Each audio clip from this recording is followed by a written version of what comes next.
กรมอุตุนิยมวิทยาก็ประกาศเตือนฉบับที่ 3 เตือนเรื่องของ depression ที่จะขึ้นเวียดนามตอนกลางแล้วประเทศไทยจะมี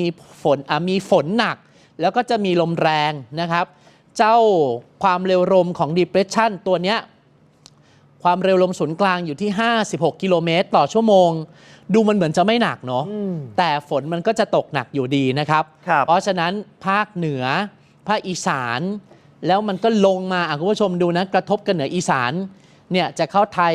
ดีไม่ดีตั้งแต่วันที่19เลยใช่ครับ20แล้วก็21กันยายนนะครับนี่ตามพื้นที่ที่บอกว่าฝนจะตกแล้วไม่ใช่เท่านั้น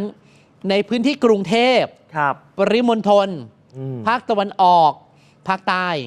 ก็จะมีฝนตกหนักมาก